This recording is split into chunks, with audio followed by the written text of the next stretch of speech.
हर problem का एक चेहरा ढूंढ लिया जाता है। बिहार के हर दिक्कत के लिए एक नाम ट्रेंड कर रहा है अभी प्रेजेंट में, सम्राट चौधरी। सम्राट चौधरी सम्राट चौधरी सम्राट चौधरी सम्राट चौधरी सम्राट चौधरी सम्राट चौधरी सम्राट चौधरी सम्राट चौधरी सम्राट चौधरी। लेकिन सवाल ये है कि क्या सच में एक आदमी पूरा सिस्टम कंट्रोल करता है? जब भी बिहार की बात होती है, फ्रस्ट्रेशन का एक चेहरा ढूंढ लिया जाता है। लेकिन क्या ये सालों पुरानी प्रॉब्लम का ब्लेम सिर्फ एक लीडर पे डाला जा सकता है? बिहार की कई प्रॉब्लम आज की नहीं है, कई सरकार और कई सालों से चलती हुई आ रही है। सपोर्टर का कहना है कि चैलेंज के बावजूद भी डेवलपमेंट प्रोजेक्ट ग्राउंड पे चल रहा है। उनके सपोर्टर उन्हें एक एग्रेसिव पॉलिटिकल ऑर्गेनाइजर के रूप में देख रहे हैं। क्रिटिसिज्म डेमोक्रेसी का हिस्सा है, लेकिन डेवलपमेंट को समझने के लिए हेडलाइन नहीं, ग्राउंड रियलिटी भी देखना होगा, ग्राउंड रियलिटी भी देखनी होती है। इस वीडियो को स्टार्ट करने से पहले मैं कुछ बता देता हूँ जिसे क्लियर हो जाएगा, क्योंकि हमें पता है इस वीडियो में आपको लगेगा कि मैं गवर्नमेंट के तरफ से बोल रहा हूँ, गवर्नमेंट का स्टैंड ले रहा हूँ, बट ऐसा नहीं है। जो रियलिटी है वही दिखाएंगे। और हाँ, लगेगा कि सरकार के स्टैंड ले रहा हूँ तो एक बार तुम खुद से सवाल करना, क्या ये सच बोल रहा है या गलत बोल रहा है। आप खुद से एक सवाल करना। तो आइए इस वीडियो को स्टार्ट करते हैं। सबसे पहले कि बिहार में कुछ भी हो रहा है तो लोगों से लेके अपोजिशन लीडर तक सरकार को टारगेट कर रही है। सम्राट चौधरी पे ब्लेम किया जा रहा है कि सम्राट चौधरी की सरकार में ऐसा हो गया, नहीं होना चाहिए। सरकार को ब्लेमिंग किया जा रहा है। क्यों सम्राट चौधरी के लोगों से लेके अपोजिशन लीडर तक सम्राट चौधरी के एजुकेशन पे सवाल उठा रहे हैं, ये पढ़े नहीं है। अब किसने राइट दिया कि सम्राट चौधरी के एजुकेशन पर सवाल उठाए? क्या आपने इलेक्शन के समय में सम्राट चौधरी को एज ए सीएम चूज किया था? नहीं किया था। नीतीश कुमार को आपने एज ए सीएम चूज किया था। जब आपने as a CM Nitish Kumar को चूज किया था तो नीतीश कुमार रिजाइन देकर क्यों चला गया? हमने मुख्यमंत्री से इस्तीफा दे दिया। आप उनसे सवाल करिए, आप उनको टारगेट करिए, आप उनसे पूछिए, ना कि सम्राट चौधरी से पूछिए। आपने सम्राट चौधरी को एज ए सीएम नहीं चूज किया था कि आप सम्राट चौधरी पे क्वेश्चन करें, आप सम्राट चौधरी पे सवाल उठाए। आगे भी हम वीडियो में बताएंगे कि आपको सम्राट चौधरी पे कोई हक नहीं बनता है सवाल पूछने का। आप अपने आप से सवाल करो कि नीतीश कुमार को छुड़वाया गया सीएम पद से या वो खुद रिजाइन दे दिया। खुद से सवाल करो। आप सवाल नहीं कर सकते हो। चलो मैं बताता हूँ। 10-10 हज़ार लिया था आपने उस दिन, आपने कुछ भी नहीं सोचा था कि ये 10-10 हज़ार आपको क्यों दिया जा रहा है। एक वोट के लिए एक घर में लोगों को 10 हज़ार क्यों कोई देगा? जब उस दिन आपने ये सभी चीज नहीं सोचा वोट देने से पहले, तो आज ये सब चीज क्यों सोच रहे हैं आप? अपोजिशन लीडर और कुछ लोगों का आरोप है कि सम्राट चौधरी अपराधी है, सम्राट चौधरी के पास एजुकेशन नहीं है और सीएम बन गया। हाँ, मैं मानता हूँ कि सम्राट चौधरी के पास अच्छी एजुकेशन नहीं है और सीएम बन गया, इसमें कोई शक की बात नहीं है। बट आप कौन होते हैं कि सम्राट चौधरी से ये क्वेश्चन पूछने वाले?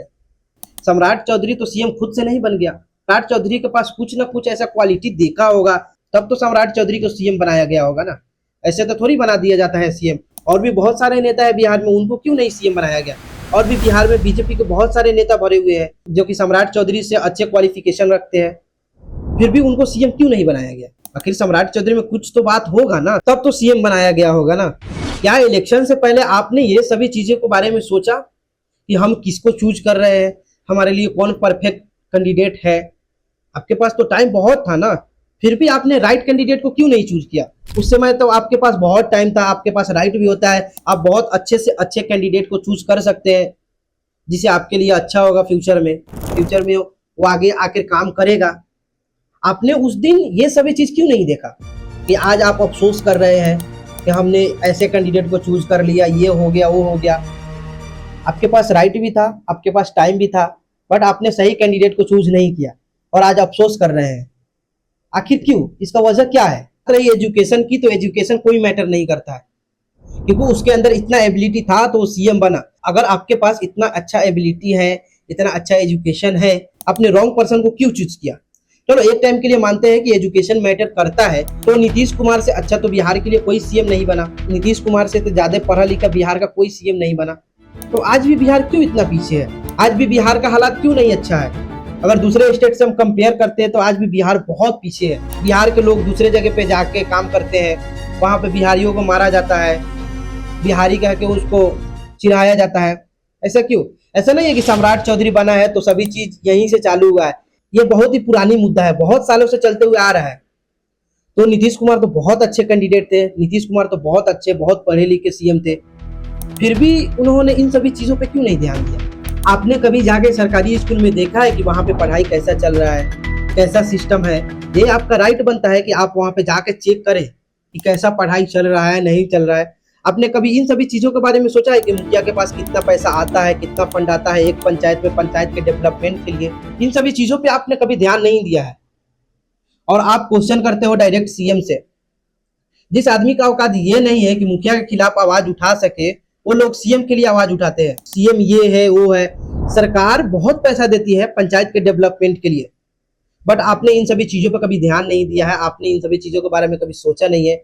आप जिस दिन ये जान जाओगे कि पंचायत के विकास के लिए कितना पैसा आता है, उस दिन आपका होश उड़ जाएगा। मैं ये रियलिटी बात आपको बता रहा हूँ।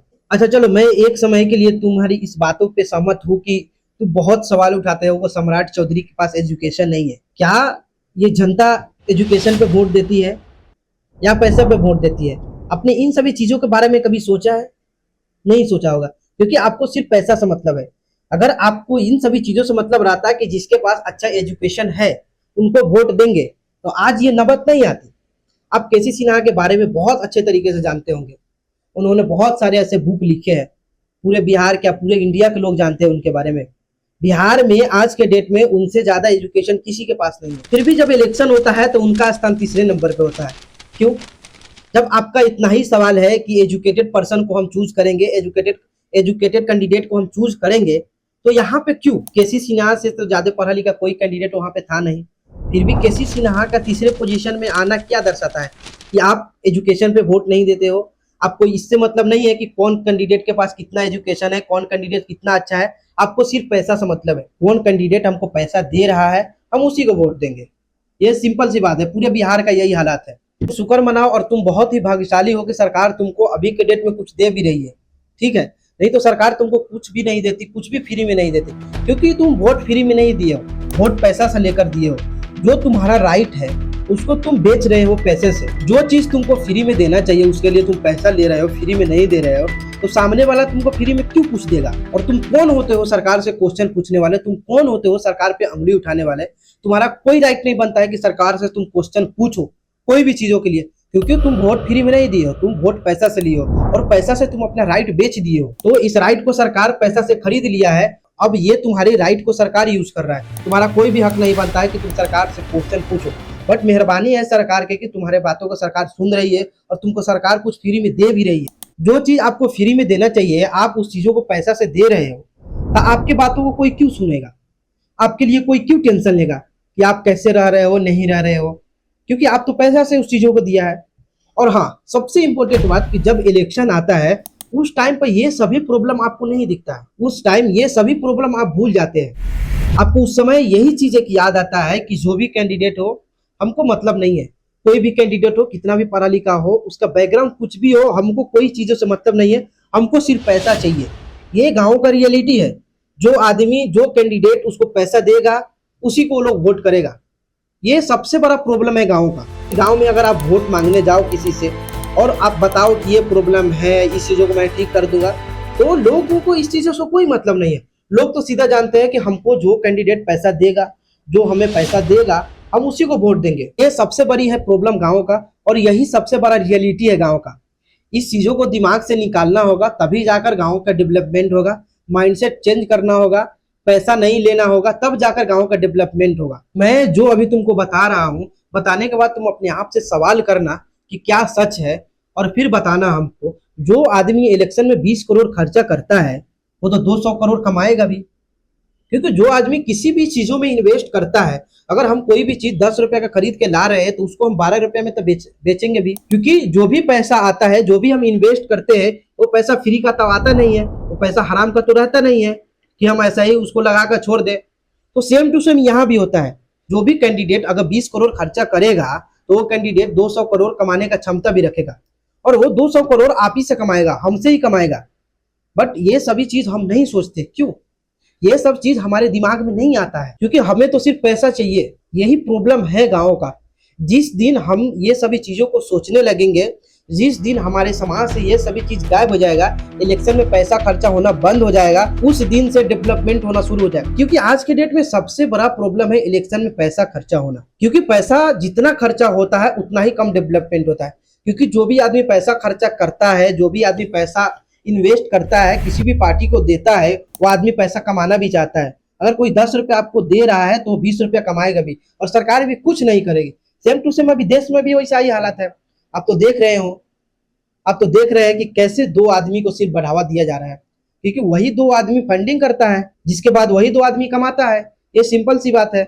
जितना ज्यादा इलेक्शन में खर्चा होगा, उतना ज्यादा करप्शन बढ़ेगा, उतना देश का कम डेवलपमेंट होगा। जिस दिन इलेक्शन में पैसा खर्चा होना बंद हो जाएगा, उस दिन से डेवलपमेंट होना शुरू हो जाएगा। तुम्हारा राइट ये बनता है कि तुम इलेक्शन में पैसा नहीं लो, अपने राइट को नहीं बेचो, क्योंकि आप जब पैसा ले लेते हो तो आप अपने राइट को बेच देते हो। और अगर इस चीजों को नहीं करेंगे, ये सभी चीज अगर हम दिमाग से नहीं निकालेंगे, तो अभी जो देश में हालात है, जिस तरीके से लोगों को मारा जा रहा है, जिस तरीके से स्टूडेंटों को मारा जा रहा है, जिस तरीके से पेपर लीक हो रहा है, इसी तरीके से आगे भी चलता रहेगा। क्योंकि सरकार को इन सभी चीजों से कोई मतलब नहीं रहेगा, क्योंकि सरकार को आप चूज नहीं किया है। सरकार आपके वोटों को खरीद कर वो सरकार बना है। आप इन सभी चीजों को नहीं समझ रहे हैं।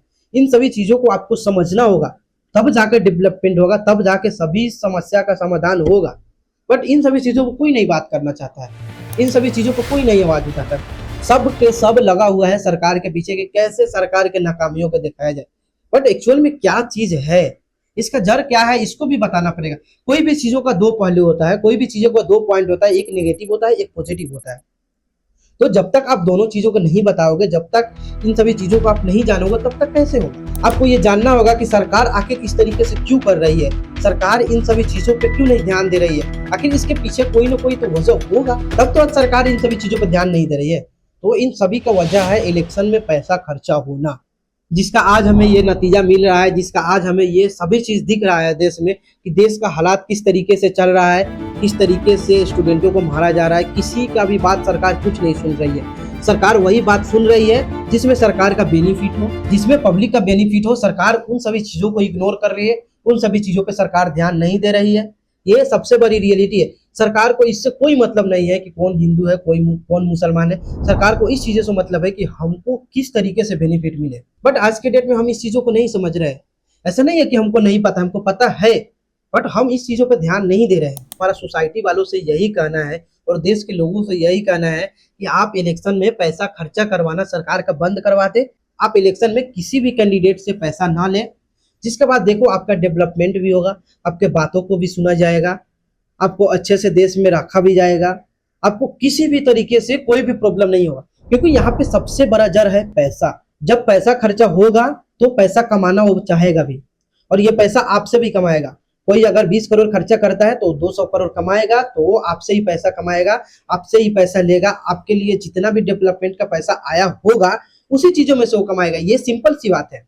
और हाँ, मैं जानता हूँ कि ये वीडियो बहुत लोगों को अच्छा नहीं लगा होगा, बहुत लोग ये सोच रहा होगा कि मैं सरकार की तरफ से बोल रहा हूँ, बट ऐसा कुछ नहीं है दोस्त। मैं जो रियलिटी है उसी चीज़ों पे बात कर रहा हूँ, वही चीज़ आपको बताया हूँ। जब तक के लिए आप अपना और आप अपने फैमिली का ख्याल रख रहा, और इन सभी चीज़ों के बारे में आप सोचना कि क्या मैंने सच बताया है। अगर सच बताए होंगे तो इस वीडियो को लाइक कर देना, कमेंट करके बताना कि क्या सच है, क्या ये रियलिटी है जो मैं बताया हूँ।